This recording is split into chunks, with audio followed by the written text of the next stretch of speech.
Well, hello and welcome to Bowtie Life, where we talk mostly about life in the garden. I'm Bowtie David. I live in Destin, Florida, Zone 9B. Right now, it's a rainy Destin, Florida out there. Today, we are going to be discussing some very basic information for the beginner gardener. Some information that you'll want to consider before you start putting seeds in the soil or plants in the ground or anything else. And just very basic information to get going. If you've been gardening for years, I almost guarantee you probably take most of what I'm going to say in this video for granted, but it's a good reminder anyway to make sure we're in the right frame of mind going into the gardening season. Big thing we will be talking about, the number one rule for gardening. And there is, yes, number one rule for gardening. And all you experienced gardeners out there are saying right now, no, there's a lot of ways to do it. Well, there is one number one rule, trust me. But anyway, coming up, we will be doing a lot. We will be making some seed starting soil so we can start planting up some seeds. And we're going to have a few videos on planting seeds and a few tips on how to do it. And so be sure to subscribe to Bowtie Life on YouTube so you don't miss a thing. Videos come out here on YouTube first, and so you can get in on the ground floor through our YouTube channel. For those of you who have subscribed, I appreciate you. You are my heroes. You've helped grow Bowtie Life to what it is today, and it's awesome. Hi, I'm Bowtie Dave.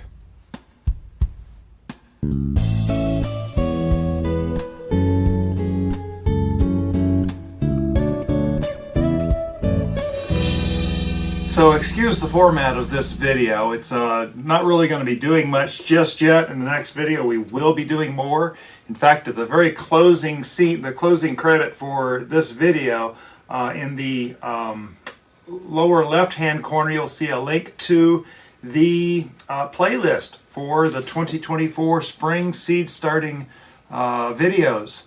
And you can look there for other videos, or on the right side will be two links to other videos the next two videos probably in this playlist. But this one here, I just wanted to talk briefly. I'm going to try to keep this short about just a few things to know ahead of time if you're deciding to get into gardening, or if maybe you're just wondering if you should. And first thing, yes, you should. And I think everyone should grow something, even if it's just a pothos or just a simple house plant. I think growing plants is so very important. It enriches the indoor environment. It makes it cleaner. It gives you more oxygen. Who doesn't need more oxygen? I know I do. My ADD brain sure can use it. But first things first, though, rule number one for those of you who are gardening. And this is a rule that every gardener follows. Every gardener follows that continues gardening and grows their own food or grows their own flowers. Just everyone. And I know you say, well, the whole thing about gardening is there's so many ways to do everything. And I always see those videos where they say, well, this is the only way to do X. And I think, well, no, I can think of about 3 other ways, 2 of which have worked for me. And so I have to wonder sometimes about people who say that. And so I really don't like that to say there is a rule, a set pat rule for anything like that. And I do like to keep things upbeat here. This is a positive channel. I like to be motivational. I like to keep people going and encourage people to do this. But the number one rule, here it is, there are no brown thumbs. Now, this is coming from a guy who used to say about himself and his wife, I have the world's biggest brown thumb, and Mrs. Bowtie has got a black and crispy thumb. Yeah, we said that. And there are now, I know, no brown thumbs. And the reason why I say that is it's not a brown thumb, it's just a lack of information. And I've heard several people say this and so agree with it, especially with my story, because I have killed a lot of plants. You want to know what?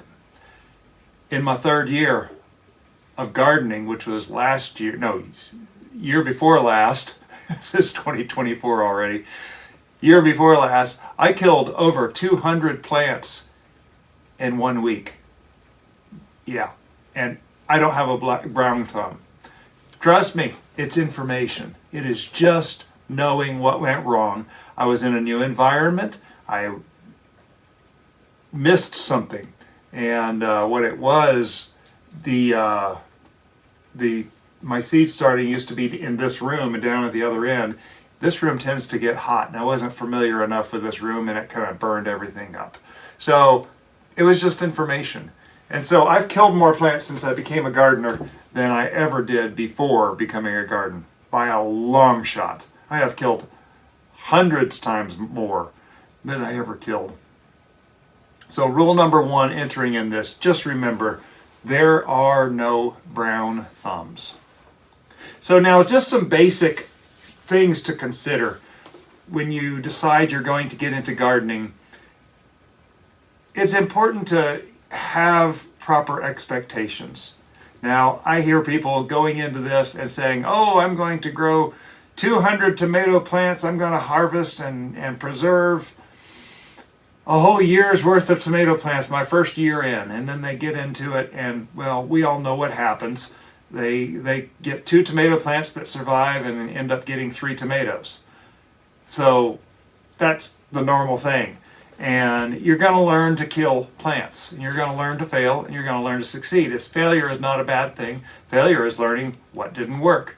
And what I find fascinating, we moved here in Destin, Florida. We used to have an apartment over three quarters of a mile away, maybe a mile away. What I grew over there was different than what I grew here at the house. What I had success with over there is different than what I have success with over here at the house now. And just that close, things change. I keep hearing people having their neighbors give them advice, and it just doesn't work. And then they realize, well, their neighbor's weather is completely different than my weather. Perfect example, half a mile over this way we have the Choctawhatchee Bay. Those that lived on the Choctawhatchee Bay in Christmas of 2022, a little over a year ago, they did not have a freeze. You know what? It got down to 18 degrees just half a mile, 3/4 of a mile away. Not very far. It was amazing. And I lost my citrus trees. It was discouraging. Some of those mini plants that I killed. So, one of the first things you got to know. So we're going to cover just a few very basic bits of information which I found useful. And this is really about what I found useful. This whole channel is just a log of what I've done. A lot of times I will replay my videos while I'm getting ready in the morning, and it reminds me of things that are going on and what I might have missed. It's been a number of times I might have been sitting in my chair with my videos playing, and I remembered, oh, that's a plant I planted. Whatever happened to that? And I go look out in the garden, and there it is, hadn't been planted. I go do the 5-minute task of planting it up, and then I move on with my morning. If you've watched many of my videos, you know that happens quite a bit with me. I do have adult ADHD. I'm diagnosed, and I forget a lot of stuff. So these reminders are very important for me. But one of the first things, and there's no particular order on these few things that we're going to talk about, but we're going to talk about the space. Now, the space for your plants. There's different types of plants. There's 2 different kinds of tomatoes, big ones and little ones. We'll talk about that later. There's different kinds of beans. There's those that climb up poles and those that just make a little bush. There's different kinds of cucumbers. Same thing, pole, bush. There's different kinds of melons. Some of them you like, some of them you may not like. Squash. Some of the squash will grow in your area and some of them won't, whether it's weather or whatever. But all these things take up a certain amount of space. Now, a good seed packet will always tell you on the back that this plant will grow so big. That's very important because in optimal growing conditions, that plant, optimal, right fertilizer, right everything, the right amount of water, I don't always get it. In fact, I seldom get it right. But in optimal growing positions, a particular plant is created to grow so big. And it tells you, grows 2 feet wide, 6 feet tall. Very simple. So you have to be sure to plant those plants out with enough space in between to where they can all grow and develop. Well, if you don't have that much space, you can actually plant them a little closer together, and most plants, they will adjust. They'll grow a little smaller. They may not produce as much produce, but most cases will produce produce for you. And so you can kind of play with things. Again, remember I was talking about those rules? You can play with a lot of these things. There are people who specialize in small property because that's what they have, and they plant everything really close together. There are people who don't even have property and are planting in pots. I did that my first 2 years. Here's a picture of our growing space back at the apartment where we started gardening. And you can see there's a lot of pots here that have all kinds of plants. Some are spaced further apart. You got big pots, little pots, every kind of growing type container that you can think of in here. I've grown in grow bags and pots, and I've even grown in containers like this. So you just have to be aware ahead of time what kind of space you have to grow, because it's going to help you choose your plants. And we'll talk more about the sizes of those plants and how they vary as we get along here in the next few parts of this series. But just have some realistic expectations of your space. If you've got an acre of land, God has blessed you and you can grow a lot of food. It doesn't take a whole acre of land to grow a year's worth of food, but it sure helps. And yeah, so I have a 1/4 acre and we are blessed. I have a lot of space. I still don't use it efficiently. I don't grow anything at 100% efficiency. Just simply put, I grow things as best I can and I get the produce that I can. Some things are still developing, some things I've just figured out. I just got broccoli and cauliflower for the first time in my life. I am so excited. In fact, this very morning we harvested the cauliflower. If you saw, there's a little short that came out not too long ago that had my very first cauliflower. I'm so excited. But it's going to take time to figure out what will go in your space.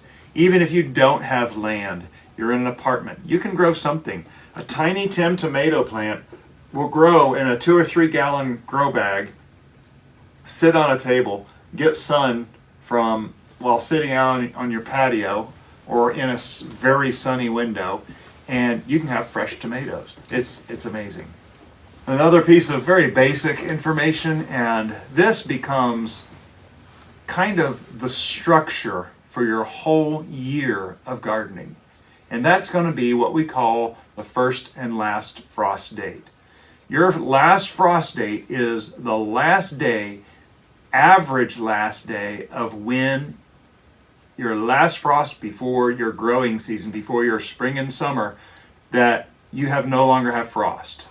Now, frost becomes important because there are a lot of plants that cannot take frost. Tomatoes, perfect example. Cucumbers, okra, oh my goodness, okra can't do it.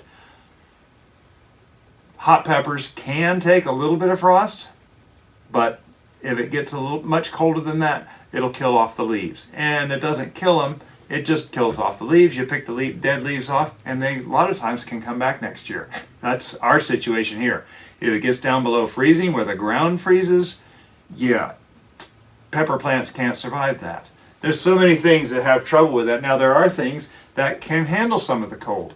For instance, garlic. You plant garlic. If it snows on it, doesn't matter. You plant it before the snow starts. It goes through that cold cycle. It actually makes it develop better. And so you got to know when that last frost date is. So you got to know when that last frost date is, because you're going to build the whole schedule of everything you do based on that information. Now, that last frost date, it doesn't happen. Our average last frost date is typically the end of February, I think it is, beginning of March. Well, there's still a chance for another couple of weeks that you could have more frost. And so you got to kind of take that into account. How often does that happen? Here in Destin, Florida, some years we don't even get a frost in the winter. So there's that as well. You can't really know exactly what's going to happen, of course, but you can kind of get an idea. So if you've got a plant, a tomato plant, it will germinate and get ready to put in the ground for 4 weeks, 4 to 6 weeks. It'll be ready to go in the ground. So you want to grow it inside, get it so big, when it's past the last threat of frost, it goes in the ground. And then you have beautiful tomatoes. And that's where it goes. However, the other part of that is, how long of a season do you have? Now, there's some people, if you watch any of these gardening videos, Gardener Scott, he has a very short growing season in Colorado. And he has to get plants that germinate quickly, plants that create fruit quickly, and have a shorter lifespan. Me here in Destin, Florida, I've got a 10-month growing window. And it's wonderful. We're blessed. And I try to take advantage of that with a couple of 2 or 3 crops if possible, so we can get more and more. I still haven't gotten a year's worth of food. Nowhere near it. Now, we did get pickles this year, and we got something else. We do have a lot of tomatoes finally this year. That was very exciting. Not a year's worth, but I'm very happy. I did get possibly a year's worth of ginger. I love me some ginger. So anyway, these are things that you kind of have to be familiar with your area. And again, your area may be very different from just a few miles away. So you've got to kind of take that into effect. The last thing I wanted to cover here is, what kind of planting do you want to do? Now, some people get into growing a garden and they want to plant their own seeds. Full disclosure, that was me. I wanted to plant my own seeds. I wanted to see them grow from germination, and I wanted to see them go all the way to making fruit. That's just the way my brain works. If you don't want to do all that, if you just want to go down to the local hardware store and get some seed starts, by all means, go down there and get some seed starts. There's a lot of good ones out there. The disadvantage to that is you don't have the choice that you would have if you started your own seeds. When you're buying plants by seed, you'll find you have a lot of different cultivars, a lot of different types of plants that you don't have access to at your local hardware store or big box store or wherever you get your seedlings, Walmart for that matter. So you kind of have to decide which of those methods you're going to go, which is comfortable to you, and be realistic about it. There's nothing wrong with either one way or the other. There is some things wrong with certain plants, like I've seen,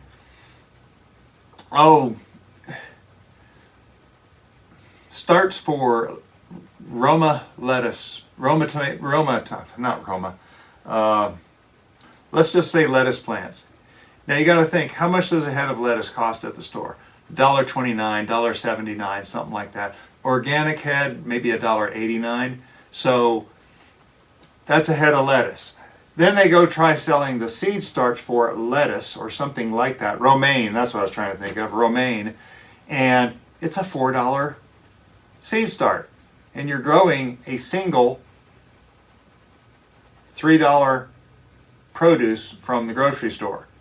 And that's okay. If you want to do that, if you want to just experiment with it, you want to figure out if you can do it, I say go for it. But just bear in mind, it's a little more expensive.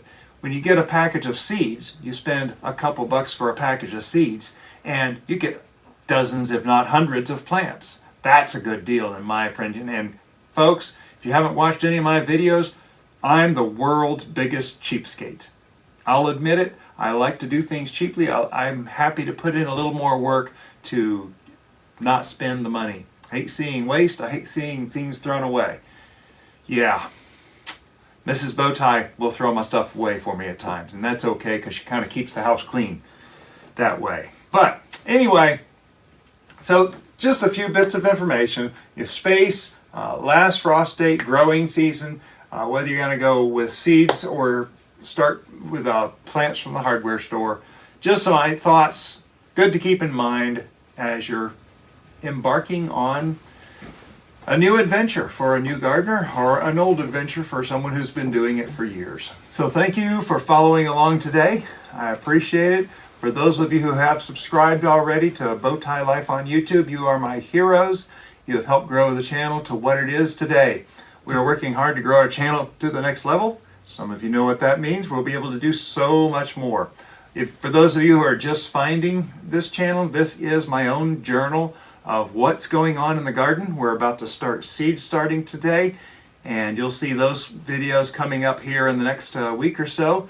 And it's my own personal journal. I will go from those seed starting videos and know what I planted and when I planted it. And so it is my personal journal. And with my ADD brain, I've tried photography, I've tried journaling, I've tried a few other methods that just don't work very well for me. And I find these videos just tweak my brain cells in a way that it keeps me interested, keeps me going. And of course, y'all keep me going too, so please subscribe so you don't miss anything coming up in the garden. And what's happening as we document as we document what's happening in the garden. That's what I'm trying to say. Another way you can help grow the channel is click thumbs up on this video. It actually lets the algorithms know that this is something that's of value to you. And be sure to share this video with friends on your social media pages, with friends that might be looking at starting their own garden and creating their own fresh produce on their own property, and wondering where the first step is. And this is just a little information. We're going to start diving right into the dirt back here in the next video. So be sure and follow along if you want to see my secret recipe for seed starting soil. It's not very secret, trust me. It's nothing revealing. But watch along. It's very simple, very cheap. Y'all have a blessed day.